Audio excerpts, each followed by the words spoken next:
Don't Hug Cacti controversy. Confusion on the rise as the debate over the controversy involving Lucky Coyote, co-owner of fursuit maker Don't Hug Cacti's alleged misconduct, cools down. Let's now wrap it up with this third update. As the storm over the situation went on, a third party came into the picture when a furry YouTuber called Shi Okami began to cover the controversy. In two of her recent videos, she brought the document's legitimacy into question, saying she wanted more, quote, substantial evidence in view of the testimonies and items in the document she says are out of context. There is just not enough substantial hard-hitting evidence that would prove Lucky to be guilty on these claims. This document is very heavily he said, she said, with most of the screenshots being easily dismissed due to the fact that they lack the proper context. Subsequently, she and another YouTuber named Brony Inspector announced a live podcast with Lucky and Scuff Coyote, intending to go through the document and clarify the statements directly. According to Shi, this came after Scuff reached out to her. In a podcast under much questioning, both Lucky and Scuff consistently denied the allegations written in the document, suggesting the statements are part of a smear campaign. They also stated they would not be pursuing on the cease and desist letter sent to Qtons. Reception to Shi Okami's coverage of the controversy was mixed.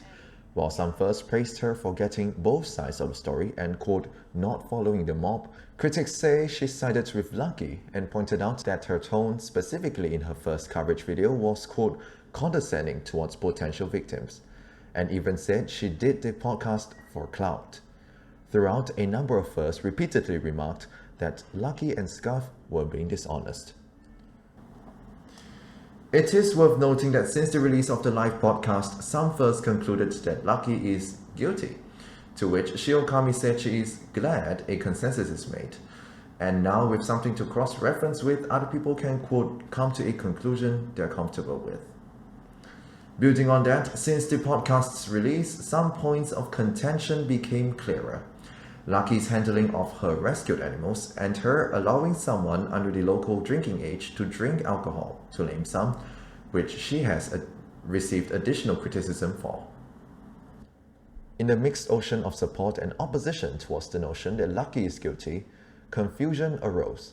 For one, many first, including Shi Okami, remarked inconsistencies in Lucky's narrative and pointed out especially Scuff's controlling posture. That refers to how he behaved at various points of the podcast, where he's reportedly uptight on the flow of the conversation. Hooking up with the mutual friend, look, I think I'm going to cut you off. No, I think sorry. I told you to talk about what's in here. But she said that I was grooming her. Hold on. I'm gonna end this right now. Okay. Right. This person was not in any of our lives for very long. No. They came in, acted inappropriate, and we kicked them out. The end. There's no discussion there at all. Right. Building on the doubt, suspicion towards both DHC and Qtons rose, moreover, with some first saying both parties are still, quote, hiding something.